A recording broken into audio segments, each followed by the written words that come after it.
Hello friends, welcome to ஜென்ரோ special. இன்னைக்கு நம்ம ஒரு ஹெல்த்தியான ரெசிபி தான் பார்க்க போகிறோம். கருப்பு உளுந்துல லட்டு செய்ய போகிறோம். வாங்க எப்படி செய்யறதுன்னு பார்க்கலாம்.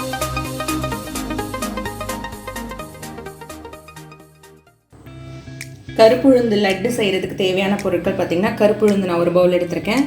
அதை விட குட்டி பவுலில் நான் வெல்லம் தூள் பண்ணி வச்சுருக்கேன். அடுத்து 3 ஏலக்காய். இவ்வளோ தான், ரொம்ப சிம்பிளான ரெசிபி. அண்ட் தென் ரொம்ப கம்மியான இன்க்ரீடியன்ட் யூஸ் பண்ணி செய்யக்கூடிய ரெசிபி.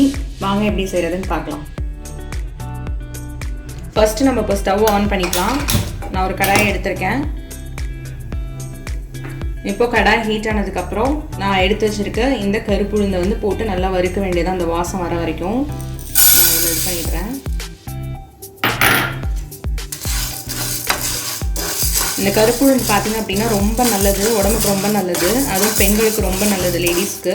அந்த ஏஜ் பண்ண பொண்ணுங்கள்லாம் இருக்காங்க இல்லையா, அவங்களுக்கு இது உடனே செஞ்சு கொடுப்பாங்க. வெள்ளை உளுந்துன்னா உங்களுக்கு அந்த கலர் சேஞ்ச் ஆகிறப்போ உங்களுக்கு வறுத்தாச்சு அப்படின்றது தெரியும், நல்லா வறுப்பட்டுருச்சுன்னு தெரியும். இது கருப்பு உளுந்துன்றதுனால அந்த ஸ்மெல் வரும், அந்த அரோமா, கருப்பு உளுந்தோட வாசனை நல்லா வரும். அப்போது அந்த டைமில் நம்ம ஆஃப் பண்ணிட வேண்டியதான். இப்போ நான் ஒரு 5 மினிட்ஸ் நல்லா ரோஸ்ட் பண்ணியிருப்பேன். நல்லா ஃப்ரை ஆகிடுச்சு, பொரிஞ்சிடுச்சு.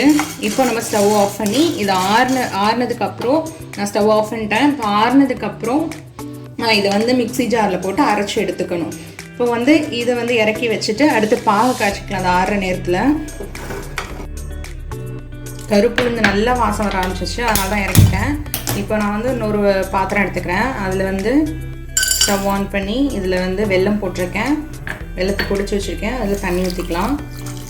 தண்ணி ஊற்றிட்டு இது நல்லா பாகு மாதிரி காய்ச்சணும். இப்போ நான் எடுத்து வச்சேன் இல்லையா 3 ஏலக்காய், அதில் இந்த ஏலக்காவை இதுலேயே நான் போட்டுட்டு போகிறேன். ஏன்னா இந்த பாகு நான் ஃபில்ட்ரு பண்ணி தான் சேர்க்க போகிறேன். ஸோ இந்த ஃப்ளேவர் ஃபுல்லாக அந்த பாகுலேயே இறங்கிடும். ஒரு சிலருக்கு அந்த பொடியை போட்டோம் அப்படின்னா அந்த வாயில் படுறப்போ அந்த விதைங்க இதெல்லாம் படுறப்போ ஒரு மாதிரி இருக்கும். இதில் பார்த்திங்கன்னா ரொம்ப சூப்பராக அந்த ஃப்ளேவர் இறங்கிடும், நல்லா அந்த பாகு காய்ச்சி கொதிச்சு வரப்போ. நான் மொத்தம் 3 ஏலக்காவும் இதில் போட்டுடுறேன். இது நல்லா மெல்ட் ஆகி அது அப்படியே பாகு மாதிரி வரட்டும், ஆஃப் பண்ணிடலாம். அதுக்கிடையில் உளுந்தும் ஆறிடும். உளுந்தானதுக்கப்புறம் அரைச்சிட்டு வந்துடலாம். இப்போ பார்த்திங்கன்னா நல்லா கொதிச்சிடுச்சு. இதில் பாருங்களேன், நல்லா அந்த இதெல்லாம் நான் போட்ட அந்த வெல்லம்லாம் நல்லா மெல்ட் ஆகிடுச்சு. அதே மாதிரி அந்த வாசனை சூப்பராக இருக்குது, அந்த ஏலக்காய் ஃப்ளேவர் இறங்கி. எப்போவுமே நீங்கள் ஏலக்காய் பொடிச்சு போடுறதுக்கு பதிலாக இந்த மாதிரி பாகு காய்ச்சினீங்கன்னா அதில் இந்த ஏலக்காவை போட்டுருங்க, ரொம்ப டேஸ்ட்டாக இருக்கும். இப்போ இந்த உளுந்தும் ஆறிடுச்சு, அரைச்சி எடுத்துகிட்டு வந்துடலாம். இதை ஸ்டவ் ஆஃப் பண்ணிக்கலாம். போதும், இது பாகு காய்ச்சினது. இப்போ பாருங்கள், நல்லா ஆறிடுச்சு. அந்த கை பொறுக்கிற சூடு கூட இருக்கக்கூடாது, நல்லா ஆறிடணும். நல்லா ஆறிடுச்சு. அதேமாரி இதுக்கு இன்னொரு டிப் என்ன அப்படின்னா, வாயில் போட்டு பார்த்திங்கன்னா நல்லா நொறுங்கிடும், மொறுன்னு இருக்கும், நல்லா நொறுங்கிடும். ஆறாமல் அரைச்சிங்க அப்படின்னா ஜாரில் ஃபுல்லாக ஒட்டிக்கும். ஸோ அதனால் நல்லா ஆறின பிறகு தான் அரைக்கணும். இப்போ அதை அரைச்சி எடுத்து வந்துக்கலாம். நல்லா ஆறிடுச்சு. எல்லாத்தையும் போட்டு அரைச்சி எடுத்துக்கலாம். இப்போ பார்த்திங்கன்னா அரைச்சி எடுத்துட்டோம். அரைச்சி உடனே ஓப்பன் பண்ணிடாதீங்க, அந்த பவுடரெல்லாம் நம்மளுக்கு இதாகிடும். ஏன்னா நம்ம தண்ணி எல்லாம் எதுவுமே சேர்க்காமல் அரைக்கிறோம் இல்லையா, வெறும் ட்ரை பவுடர் அரைக்கிறோம். ஸோ அதனால் ஒரு 2 மினிட்ஸ் அதை விட்டுட்டு அப்புறம் ஓப்பன் பண்ணுங்கள், இல்லைன்னா மாவெல்லாம் வேஸ்ட் ஆகிடும். இப்போ ஓப்பன் பண்ணிக்கலாம். நல்லா பாருங்கள், பவுடர் ஆகிடுச்சு, நல்லா பவுடர் ஆகிடுச்சு.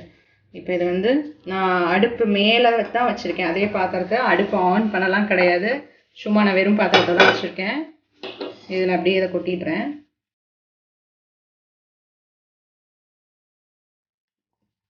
வேஸ்ட் பண்ணாதீங்க, நல்லா அதை அப்படியே கையில் இது பண்ணி விட்டு எடுத்து விட்ருங்க. இந்த இதில் இருக்கிறத கூட நான் எடுத்துட்டேன், மூடியில் இருக்கிறத கூட நான் வேஸ்ட் பண்ணலை, எடுத்து போட்டுட்டேன். அவ்வளோதான். இப்போ பாருங்கள், நல்லா ஆயிடுச்சு.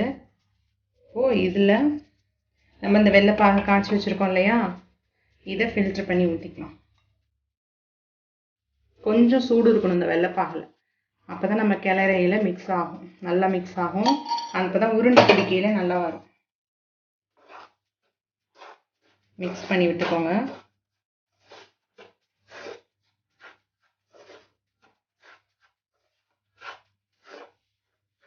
அந்த ஏலக்காய் ஸ்மெல் எல்லாமே இதில் வந்து நல்லா இறங்கியிருக்கும். வாசனைலாம் இன்னும் கொஞ்சம் சேர்த்துக்கும். கொஞ்சம் கொஞ்சமாக தான் சேர்க்கணும். ஒரு ஐடியா நிறையா சேர்த்திங்கன்னா நம்மளுக்கு தெரியாது இல்லையா?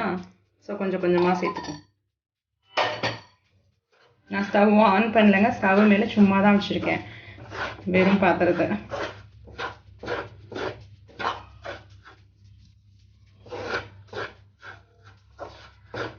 இது செய்கிறது கரெக்டாக ஒரு 10 மினிட்ஸ் தான் ஆகும். அதுவும் கருப்பு உளுந்தங்களி வந்து சாப்பிட சொல்லுவாங்க. கருப்பு உளுந்தங்களி வந்து யாரும் அவ்வளோவா லைக் பண்ண மாட்டாங்க களியாக சாப்பிட்றதுக்கு. இந்த மாதிரி டிஃப்ரெண்ட்டாக நம்ம ஏதாவது ஒரு ஸ்நாக் ஐட்டம் மாதிரி செஞ்சு கொடுத்தோம் அப்படின்னா எல்லாருமே சாப்பிடுவாங்க. சாப்பிட மாட்டேன்னு சொல்கிறவங்க கூட சாப்பிடுவாங்க.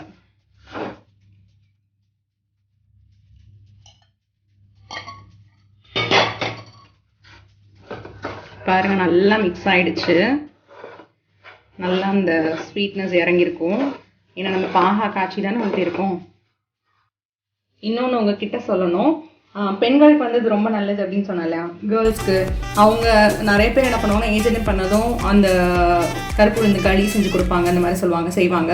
நீங்கள் இந்த வெள்ளைப்பாகுக்கு பதிலாக கருப்பட்டி நீங்கள் வந்து சேர்ப்பாங்க. கருப்பட்டி சேர்த்திங்கன்னா ரொம்ப நல்லதுன்னு சொல்லுவாங்க. கருப்பட்டி இப்போ எல்லா ஷாப்லேயுமே அவைலபிளாக இருக்குது. எல்லா ரோட் சைட் கடையிலும் கூட வச்சுருக்காங்க. ஆனால் கருப்பட்டி, ஒரிஜினல் கருப்பட்டி எப்படி இருக்குன்னா இந்த மாதிரி ஒரு கொட்டாங்குச்சி இருக்கு இல்லையா? ஸோ இந்த மாதிரி ஒரு சிலிண்ட்ரிக்கல் ஷேப்பில் இருக்கும். அண்ட் தென் பார்த்திங்கன்னா நடுவில் இந்த மாதிரி ஒரு டாட் மாதிரி வச்சுருப்பாங்க. இதுதான் வந்து ஒரிஜினல் கருப்பட்டி அப்படின்னு எங்கள் அம்மா சொன்னாங்க. ஸோ பார்த்து வாங்குங்க. கருப்பட்டி வாங்குறதுனா இந்த மாதிரி தான் இருக்கணும். இதுதான் ஒரிஜினல் கருப்பட்டி. வெள்ளம் மாதிரிலாம் இருக்கவே கூடாது. இந்த மாதிரி இந்த ஷேப்பில் இருக்கணும். நடுவில் அது மாதிரி ஒரு டாட் மாதிரி ஒரு குமிழ் மாதிரி வச்சுருப்பாங்க. குழி மாதிரி விழுந்திருக்கும். அந்த குழியில் இது இருக்கும். ஆக்சுவலாக கருப்பட்டி சேர்த்தா ரொம்ப நல்லது, இன்னும் ரொம்ப நல்லது. இப்போ இது வந்து மிக்ஸ் பண்ணிட்டோம். இது வந்து இப்போ வந்து இறக்கி வச்சிடலாம். நான் ஆஃபில் தான் வச்சுருக்கேன். இது கீழே இறக்கி வச்சுட்டு உருண்டை பிடிச்சிக்கலாம். இப்போ பார்த்தீங்கன்னா என் கையில் வந்து நான் நெய் தடவிருக்கேன். நல்லெண்ணெயில் கூட நீங்கள் பண்ணலாம், அதுவும் ரொம்ப நல்லாயிருக்கும். நான் லைட்டாக நெய் தடவிருக்கேன் என் கையில், 2 கையில். ஏன்னா உருண்டை பிடிக்க போகிறோம் இல்லையா? ஸோ அதனால் நெய் தடவிருக்கேன். இப்போ இதெல்லாம் நல்லா மிக்ஸ் பண்ணிவிட்டு அப்படியே உருண்டை பிடிச்சிட வேண்டியதான்.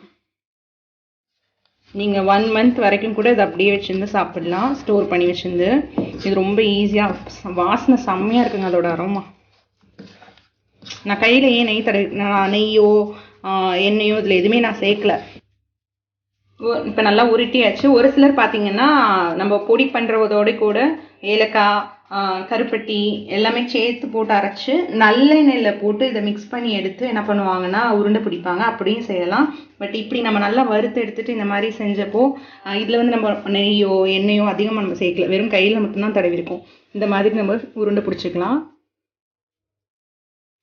உங்களுக்கு எவ்வளோ சைஸில் வேணுமோ அந்த சைஸில் நீங்கள் பிடிச்சிக்கலாம்.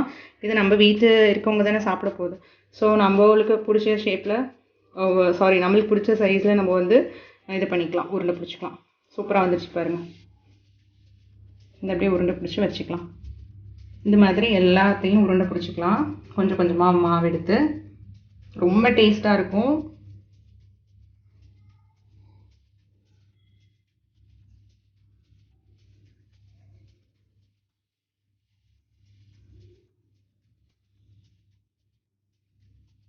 கருப்பு உளுந்து ரொம்ப நல்லதுங்க. யார் வேணாலும் சாப்பிட்லாம், குழந்தைங்களுக்கு கூட கொடுக்கலாம். களியை விட இப்படி செஞ்சு கொடுத்தீங்கன்னா ரொம்ப விரும்பி சாப்பிடுவாங்க. ட்ரை பண்ணி பாருங்கள் நீங்கள். இதே மாதிரி எல்லாத்தையும் உருண்டை பிடிச்சிக்கலாம். இப்போ பார்த்தீங்கன்னா நான் எல்லா மாவையும் உருண்டை பிடிச்சிட்டேன். ரொம்ப சூப்பராக வந்திருக்கு. இது வந்து ஒரு நாளைக்கு ஒரு குழந்தை 1 சாப்பிட்டா கூட ரொம்ப நல்ல ஸ்ட்ரென்த் இருக்கும். நீங்கள் பேரிச்சம்பழம் சாப்பிட்றதுக்கெலாம் இது சாப்பிடலாம். வீட்டில் கண்டிப்பாக ட்ரை பண்ணி பாருங்கள். ரொம்ப சூப்பராக வந்திருக்கு. 1 மந்த் கூட நீங்கள் வந்து இதை ஸ்டோர் பண்ணி வச்சுக்கலாம். வீட்டில் ட்ரை பண்ணி பார்த்துட்டு எப்படி இருக்குன்றதை மறக்காமல் எனக்கு கமெண்ட்டில் சொல்லுங்கள். நான் பண்ண இந்த ரெசிபி உங்களுக்கு பிடிச்சிருந்தா என்னோட சேனலை லைக் பண்ணுங்கள், ஷேர் பண்ணுங்கள், மறக்காமல் சப்ஸ்கிரைப் பண்ணுங்கள். தேங்க்யூ.